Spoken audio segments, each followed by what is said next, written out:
Live from the mist-enshrouded mountaintop fortress that is X and Y Communications headquarters, you're listening to the world-famous Mountaintop Podcast. And now, here's your host, Scot McKay.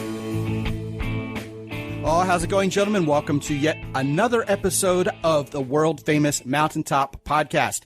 I am your host. My name is Scot McKay. You can find me at Scot McKay, my name ScotMcKay, across most social media outlets. The website is mountaintoppodcast.com. That's simple enough to remember.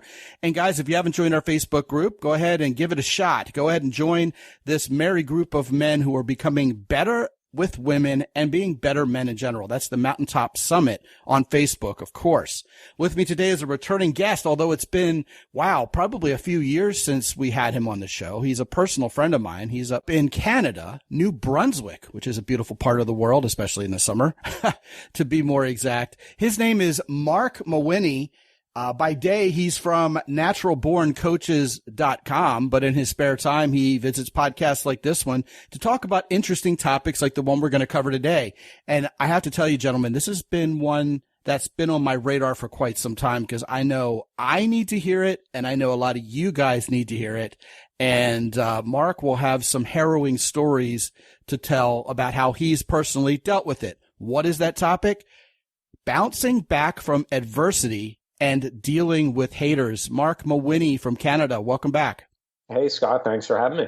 Yeah, man, it's always a pleasure. We had a good topic last time, and it's been a long time coming to get you back on. I want you, first of all, Marc, to go ahead and level set with these guys why you're the guy to talk about this, because I know, in your somewhat distant but not far-flung past, you had one heck of a reckoning with this topic. So tell these guys what happened, man.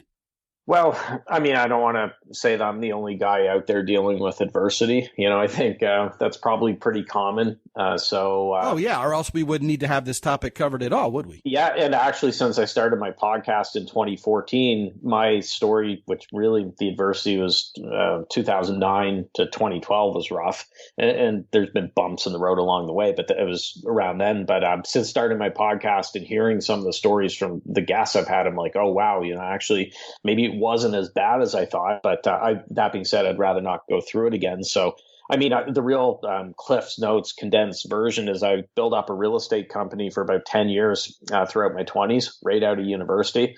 And in 2009, that company, which had about 100 agents and employees, and I had 5 businesses operating together alongside of it, went kaput, and that's pretty, I'm not the only one that was in real estate that got hurt around then in 2009, but it was a messy closure, like where I'm from, it's a smallish city in Atlantic, Canada.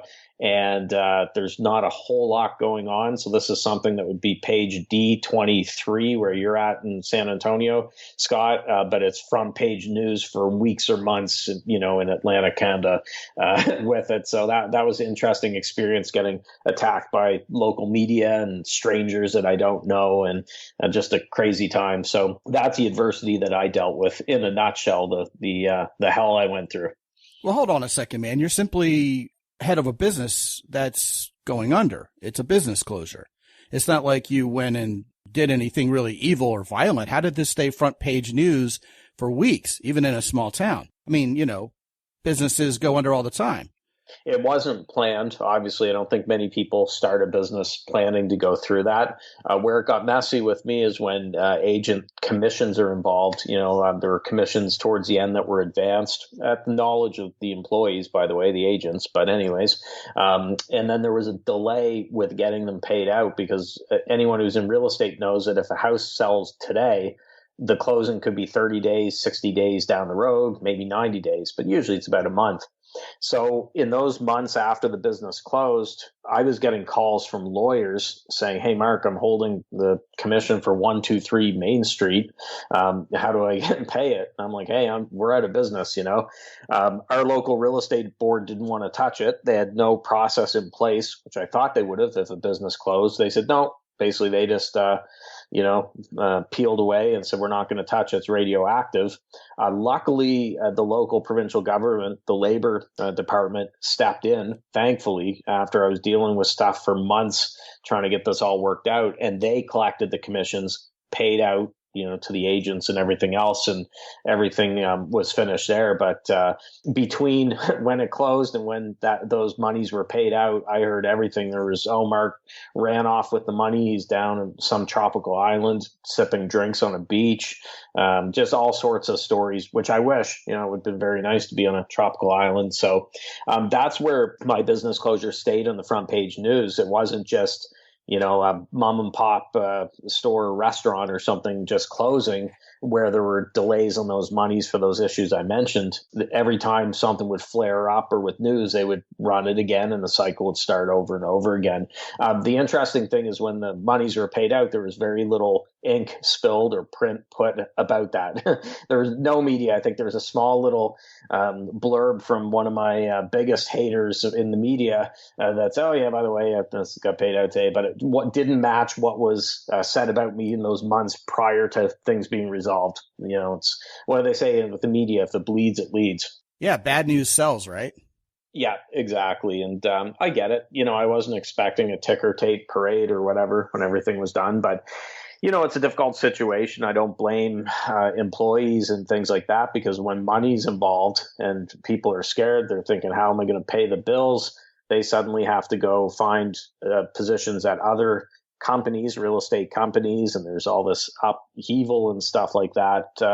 That's a stressful time, for everyone. And that part I do regret. I mean, unfortunately, it was like a runaway train that went off the tracks, and there wasn't much that I could do at that end of it, but I tried to do my best with it. I mean, the plus from it, looking back now, is I wouldn't be talking with you today had that not happened. And I've been in the coaching world since 2014. I'm having a lot of fun. It's a lot less stress. There's more flexibility. And I feel like I'm also reaching a lot more people. I'm not stuck in my local sandbox. So at the end of the day, you know what? You can't wallow in self-pity or anything like that. Things happen for a reason. But, I learn a lot from that whole experience. Yeah, several things to talk about there. First of all, everybody wants to be the boss. Everybody wants to run their own company and have lots of people under them. It sounds real macho. Until you get in trouble. Then, you have to take the good with the bad because you're the head of the snake. And it sounds to me like you were the man standing between people and their money. And of course, that makes you a lightning rod for sure. You know what I mean? Yeah. So there's that. Second of all, one of the things you mentioned before we hit record on this podcast was you discovered how very real, perhaps ironically enough, the concept of fake news was even back in the day when this was happening to you. And I want to comment on that a little bit, because anybody who trusts what they see in the media to be completely accurate without fail is not only naive. I can say out loud, show me a person who believes that, and I'll show you a person who has never been particularly close to a headline news story in their entire life. Every time I've ever been personally familiar with a news story that went on and read the press surrounding it, invariably, Mark, there were errors all over it. I mean, it was riddled. Yeah. And it wasn't even necessarily that the journalist was attempting to be dishonest or to skew it in some way or be biased. They thought they were being objective. There just was wrong information all over it. A quick example, and this isn't something that I was particularly involved in. I just happen to be an airplane enthusiast. They were talking about the crash of a 737 MAX, and they were showing Airbus A320s. Oh, wow. The whole time. I mean, that's not a 737 MAX. So they didn't even have the right picture of the right plane. So the first thing I thought, Mark, was how much else would be erroneous in this story, right? So, but that really hurts. It feels like you're being accused of a crime you didn't commit. So they've got you absconding with the money and living large on it at the expense of everybody else, which just feeds the hate. Didn't say that, but they left enough. The way they reported, I wouldn't blame people for thinking that, because they certainly didn't paint me in the best of light or get a lot of the facts straight. So I joked with you before we started recording, but I said I knew about fake news years before Trump coined the phrase. I should ask him for royalties or something, because right. I look at things in a front page news a paper article or online or whatever, and I'm like, yeah, no, that didn't happen. No, that's not it. That's totally wrong. or whatever. But what can you do? If you go try to correct it, then you're stirring up more stuff and everything too. And I took an approach where I said, screw it, I'm done, with the media and all that stuff. I'm going to live my life. Best advice I could give I know this may not be the best, people think the best piece of advice. If you're an entrepreneur, sometimes by trying to help and trying to do too much after the fact of a business closure, you actually make it worse. So I kept my phone number the same. I was returning all the calls. I was speaking with the agents. I was, trying, because I felt bad about the situation. I wanted it to be resolved. And that in a lot of ways made it worse. Going back in time, what I should have done is change my phone number and just gone incognito and just said, okay, I'm done with it. Sorry, you're going to have to, deal with the trustees. You're going to have to deal with this and that. But by me sticking my hands in there, trying to help and everything, it probably didn't help with it. So there's a piece of advice. And then like you mentioned, the other one for people's, if you see something in the media or whatever, like business closure or something, don't always take it at face value, what the media is telling you, because it's probably not the full story. There's usually two sides of the story. And unfortunately for me, Canada, this is generalization, but from where I'm at, we're a little more modest than my American friends, which I actually love American. I love your entrepreneurial spirit and stuff. But in Canada, whenever somebody's going for it, there's a real crabs in the bucket mentality or tall poppy syndrome. We hear that in Australia as well. So there's that in there too. Like my home city, the saying that it's famous for is that they love to dance on people's graves. It's just a very nasty, bitter, backbiting city. Not everyone, but a lot of there's that mentality in there. And I think that goes everywhere else, but especially in my part of the world, which didn't help when you're going through a business closure. Well, I'm going to avoid all the Canadian cocktail parties because they don't sound particularly fun to me. How about that? The nice ones, I'll stab you in the front, they say. No. Oh, very good. Well, you know what? It's interesting. You try to be reasonable vis-a-vis adversity, and people are so angry and they let their emotions get so whipped up into a frenzy that they're unreasonable back to you. And it's amazing how this groupthink mentality springs forth from that, where that kind of goes like this. This person's being angry and mean to this person. That must make it okay. So I'll jump on the bandwagon and start throwing rotten tomatoes at this person too. And the next thing you know, people are just being ruthless. Now, you and I have something in common. And I should tell these guys that what you do for a living is basically coach coaches.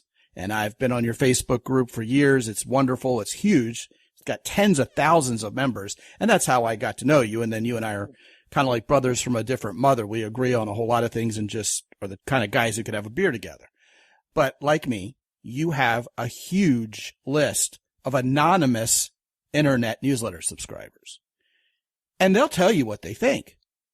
And if you want to get a thick skin, I tell people this all the time, get yourself a list of tens of thousands of anonymous internet subscribers who think that you're some kind of big celebrity and that they can, say whatever they want to you with immunity. And I don't know about you, Mark, but I've noticed, back in the early days, I learned this lesson very quickly and very harshly. You can't lower yourself down to the level of your anonymous internet newsletter subscribers, because then they'll go, oh, I cracked his armor. Now I'm in. And then they just unload. You have to resist the urge to write those people back and tell them what you really think. And you have to kind of just let it go, because they're one person with one opinion, and you have a lot more to lose there than they do. Plus, it just kind of weighs on your soul, doesn't it? Yeah, it's tempting because you feel like rolling up your sleeves, and just sure. pounding away on the keyboard and letting them know what you think. They have a lot more time than you do because they're, in their mom's basement eating Cheetos and probably unemployed. No. And who knows? They're just having a bad day. Maybe their car got dented by a shopping cart at the grocery store, or who knows what with it. But I can say honestly, fingers crossed, for the size of my list and the fact that I email every day, I've been emailing daily since 2016, I get relatively little hate compared to what you would think. I'm not getting 10 of these troll-like emails a day or anything like that. But when they do come in, like they do from time to time, because I like to push the limits with my subject lines and my email topics, the bodies of the emails as well. So I put up, a good example with my hard copy newsletter. I was promoting that by email, and a woman was upset that I was killing the environment because I have a hard copy newsletter, which she said should be digital. And I'm thinking, if my newsletter is killing the environment or the world, we're in trouble, right? With it. So little things like that, they'll sometimes push back on. And what I do in those cases, I don't engage them directly. Usually I use it as content fodder. So that would become an email the next day. It's like, oh, I heard this from Patricia, who said this about my blah, blah, my hard copy newsletter. Maybe have a little bit of a laugh and then turn that into a call to action for more people to subscribe. So you can use it as content fodder or to increase sales. Vis-a-vis world-class publications that are still in print, that are too many to list, Mark, I would frankly treat any email from a woman who's telling you you're ruining the environment with your print newsletter, I would treat that as basically low-key flirting. I think she's just trying to get your attention. I mean, what else could that be? I mean, it's just kind of a weird, twisted way to try to see if you'll write her back because she's lonely or something. Maybe I should ask for a picture and maybe some more info. Well, not that you would want to date someone like that. She sounds like she's got her own set of issues, but enough about me. Anyway, I have people who write me and complain, but like you, I would expect a lot more hate from this list based on the size of it. Most people are very complimentary. What I would add to this conversation at this point, and I would love your thoughts on how you've reconciled this concept in your mind as well, Mark, is I'll tell you what, having that list, having an audience that's largely anonymous and sizable really does keep you on your toes. I mean, you can feel defensively about it, like, oh, how dare these people challenge me, or they're making me feel badly about myself. They're calling me names. Or you can treat it as an opportunity to really tighten up your worldview and make sure you're consistent with what you believe and that you're prepared to defend everything you've thought through. And that makes you a better man. It builds your character. So when people write me and complain about the subject matter, it's okay if they disagree with me. They just believe differently than I do. These guys know that one of the key lightning rods around here is the whole men going their own way, and how those guys really resent how I trust women, love women, when those guys have been hurt and think women are basically the scourge of the universe and should be avoided at all costs. And a lot of those guys have really taken a lot of umbrage with me, and a couple of them write me daily criticizing everything I've ever done. And I'll tell you what, straight up, I only know those guys write me because I have them sent straight to a special email box that says do not touch, and it starts compiling over a few days. So those guys don't even realize I never even see their emails. So if any of you guys are listening, I don't know why you would be, but somehow I suspect you are anyway. I'm not even seeing your emails. But here's the thing. When someone writes me and I read the email and it's just a rant on how I'm a terrible person, or they sound psychotic, or like they're just, the kind of person who probably can't hold a job or something like that, the Cheeto-fingered people you mentioned previously, I don't really take it to heart. I don't take it personally, A, because it's happened before, and B, I've honed my worldview so I know who I am, what my purpose is, and why I get up in the morning, and why that's important to me. So when someone disagrees with it or calls me names or goes ad hominem on me or whatever, it's no big deal. Now, that said, and I believe I've mentioned this on the show before, when someone writes me and someone else writes me, a third or fourth or fifth person writes me, and there's a pattern to what I'm being criticized about, I should stop being an arrogant SOB and do something about that, because they're probably onto something. You know what I mean? So hating can actually be constructive as long as the pattern is there to show you, if you get out of your own way, that you really should do something about this. But otherwise, if you know who you are and what you believe, let the haters hate, right? Yeah, I think it's refreshing nowadays, because the natural inclination or response for someone when they get criticized is to pander and just completely go the other way, just because they don't want to offend anyone. They're people pleasing. You see that with a lot of male feminists. They think that's their way to get into bed with women, or to get a good girlfriend, is just to go completely the other way and become the hardcore male feminist and stuff. And I guess that's a whole other topic. But I find for me, it's refreshing with someone like you, or I know lots of other coaches in the space that stick to their beliefs. And when they get pushed on it, they don't get defensive. They're not going to, like you said, ad hominem attacks or anything like that, but they're defending their position. and you know that, hey, they really believe this, or putting it out there and stuff. I have a lot more respect for someone like that, even if I don't agree with what they're saying. I respect that they're actually believe in what they're saying. It's not just this fake mask or whatever to try to get something with it. Then, of course, the other thing too is, when you get attacked, especially publicly, if it's social media, usually what happens is your fans will come out of the woodwork to defend you. And so you do need that polarity. If you're in the middle and nobody hates you, it's hard to get people who love you and are getting riled up to support you as well. Yeah, I agree with you, Mark. Anybody who can defend their position, they know who they are, why they believe what they believe, I'll respect that, even if I disagree with them. I think that mentality is becoming more of a rare thing in today's society, because people get on Twitter, Facebook, find their little echo chamber and brainwash themselves into believing everybody in the world agrees with me. Yeah. Hillary Clinton should have won 80 million to nothing, says Peter Strzok to his lover via text, right? That's the mentality. And it's immature, it's naive, and it's just flat out not true. And when you're a person who does what they should be doing, you believe what you should be doing, you're going to have people who love you and worship the ground you walk on because you agree with them, and you have people who wish you would die in a car fire.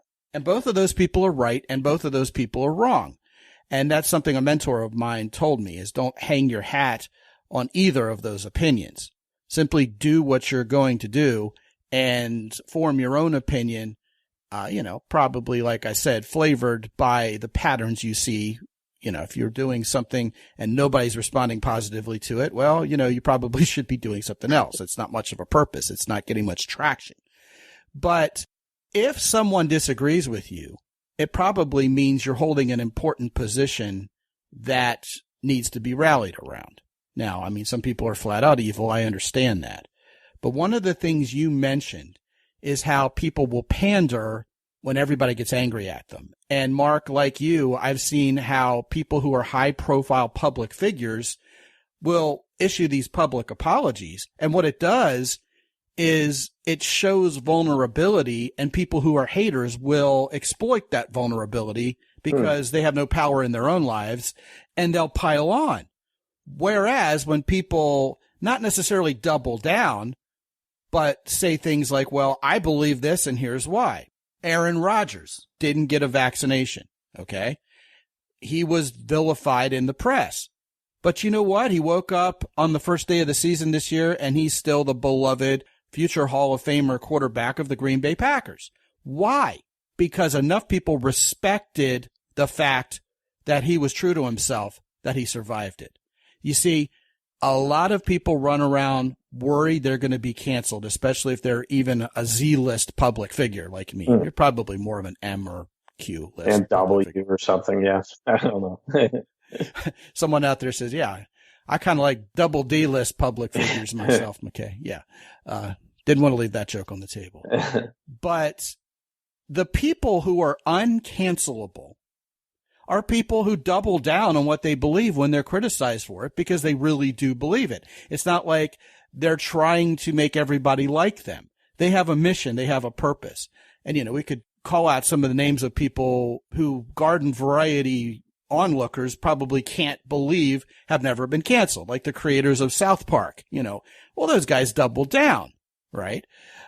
They explain why they do what they do, and if you don't like it, don't watch it. So basically people shrug their shoulders and move on to something else. But here's the thing, and I want you to comment on this because you got some public notoriety too. Another of my mentors said to me, a lot of people know who you are.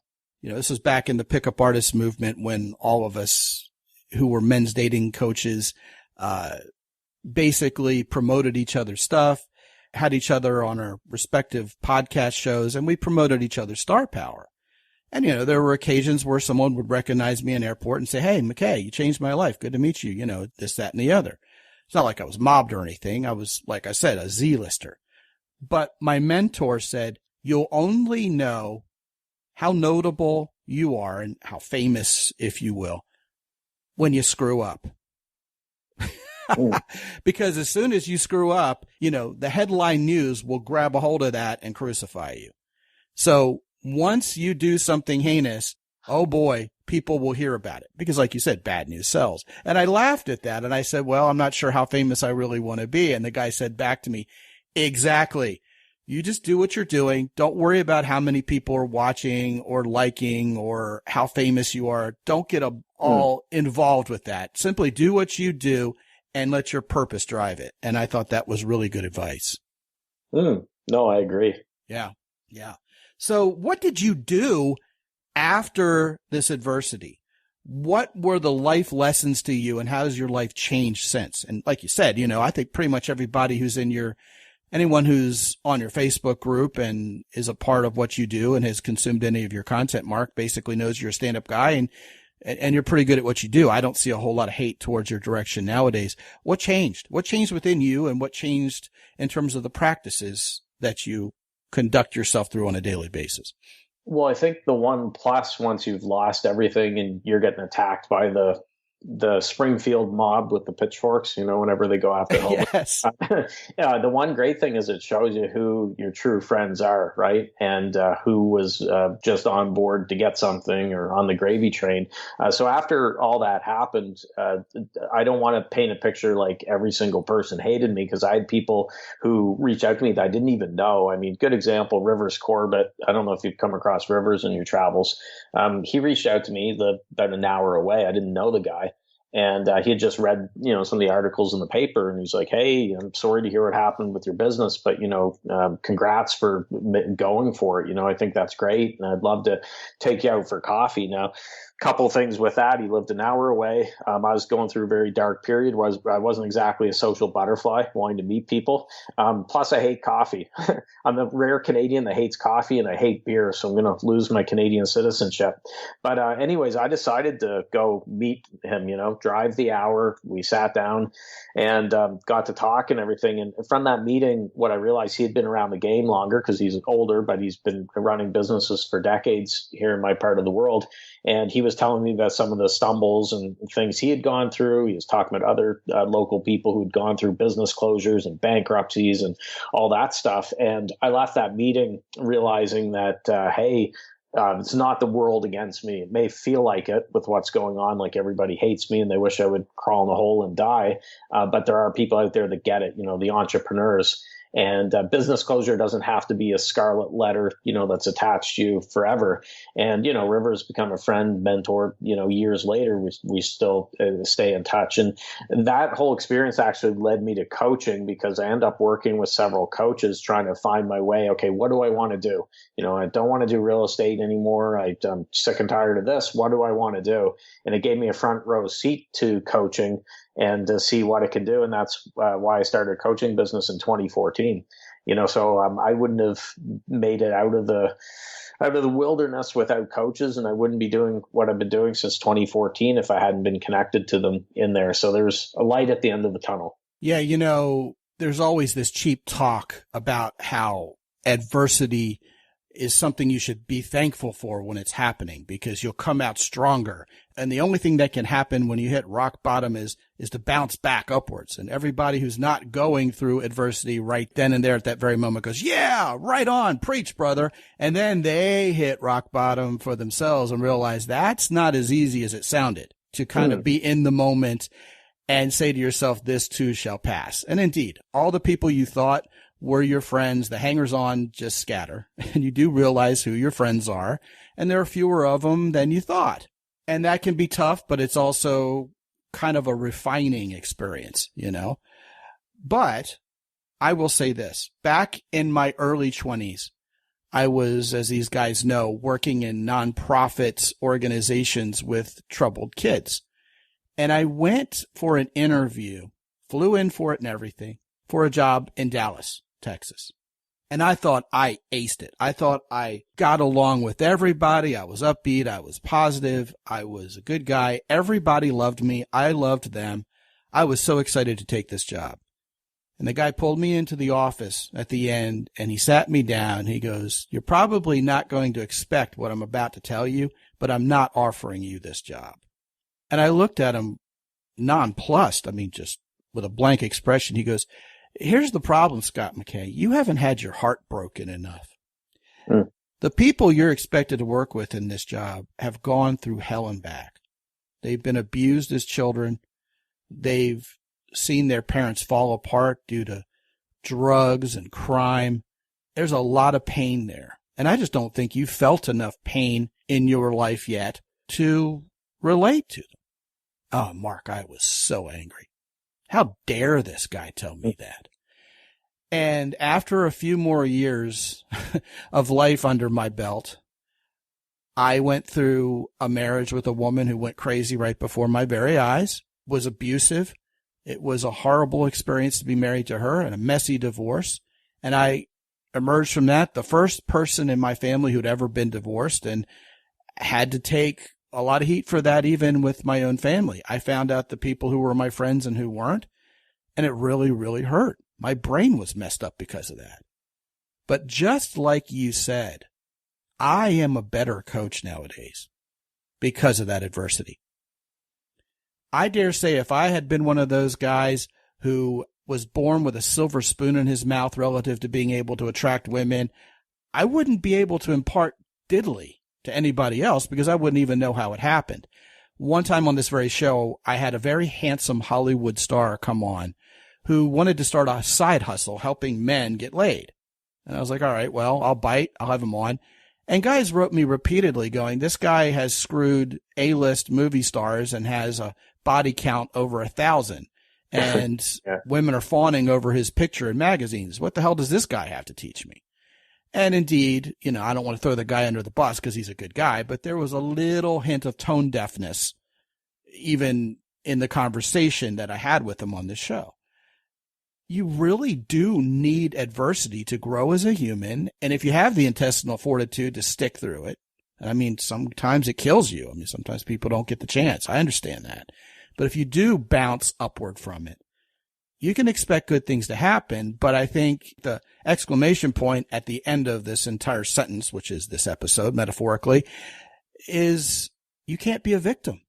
You got to be a survivor. You got to say, how is this adversity helping me? What are these haters saying about me? Where can I improve from that? Even if it's, I'm going to be more resilient against knuckleheads who don't agree with me and don't even know why, that's improvement. So I applaud everything you've been through. I think you do God's work, Marc Mawhinney. And I can't thank you enough for being a guest again on this show and being vulnerable with these guys, telling them what you went through and how you got through it. I love it. Yeah, no, I appreciate you having me on, Scott. And it's all part of the journey. Just picture you're in a movie, and if you're going through a rough time, then this is going to make for an interesting chapter or a couple chapters in your book. You know, it'd be boring if it was smooth sailing. So look at it that way. Right. You know, if you're having a rough day, go watch World War Z with Brad Pitt. Could be worse. Oh, yeah. That's one with the zombies climbing on the wall and stuff. Brilliant. Yeah, that's absolutely brilliant. All right, man. So let's send these guys to your website. If you guys at all are any kind of coach, any kind of teacher, anybody who imparts information to other people, I think you should join Marc's Facebook group, which is called The Coaching Jungle. Pretty nice banner graphic at the top. I always get a chuckle from that.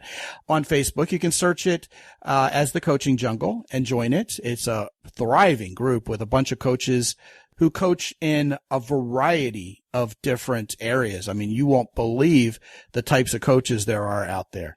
Also, if you go to mountaintoppodcast.com/Marc with a C, MARC, you will be automatically redirected to naturalborncoaches.com, where you can find all of Marc's goodies. I know he's got reports. I know he's got lots of good advice. You can also sign up for his print newsletter, which is well worth it. He sends it out once a month. And of course, get on his aforementioned mailing list so you can get more wisdom from him on the daily. Once again, Marc Mawhinney from Canada, thank you so much for joining us today. Well, thanks, Scott. Yeah, man. And gentlemen, I have recently revamped mountaintoppodcast.com. Some of you are probably on the other end of the computer, hating even now, throwing rotten tomatoes at your screen going, well, it's about freaking time. That was the ugliest site I've ever seen. Well, it's probably still not beautiful, but at least it's more useful. Now you can download not only my book, Sticking Point Solved, but you can also get my first book ever, which is called Deserve What You Want. That's $37 all day long in the company store. But You can get it for free simply by getting on my mailing list. And every day I'll send you information that's actionable and practical on how to be a better man and get better women in your life. And listen, gentlemen, fall is here. We're rapidly closing out 2022. Everybody is back out there being social and meeting again. You need to go meet some women, and you need to, well, tune up those social muscles a little bit more. I know I do. I'm not even excluding myself from that phenomenon. It's something that is kind of like the new virus that's going around. We get over COVID, ostensibly for the most part. And what happens now? The new virus is a social one. Man, it's ruthless. Get out there and meet women. And if you get on the phone with me for a free 25-minute call, we can talk about how to make that happen in your life. I guarantee you results in advance. And if a coaching program is the right way to go to get this area of your life handled, well, so be it. I'll work with you on something that meets all of your needs and exceeds your expectations. Use the little red button at the upper right-hand corner of mountaintoppodcast.com to get on my calendar. And when you talk to me, you'll find I'm exactly who you think I'm going to be. I don't play a fictional character on this show or anything. All that's there for you and more, including links to our wonderful sponsors, Origin in Maine. That's Jocko Willink's company. Also, Keyport, the very best everyday carry devices you've ever happened across in your entire life. I mean, this is not your grandfather's Swiss Army knife. It's amazing. And also, of course, Hero Soap. And if you do not have Hero Soap's super slickery bath gel, oh my goodness, you owe it to yourself the experience of taking a shower with a female human being using that stuff. When you partake of any of the fine goods from any of our sponsors, use the coupon code MOUNTAIN10 to get an extra 10% off. And until I talk to you again real soon, this is Scot McKay from X&Y Communications in San Antonio, Texas. Be good out there.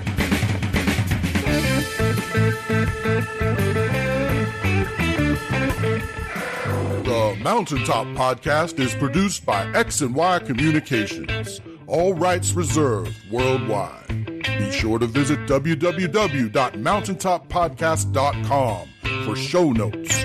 And while you're there, sign up for the free X&Y Communications newsletter for men. This is Ed Roy Odom speaking for the Mountaintop Podcast.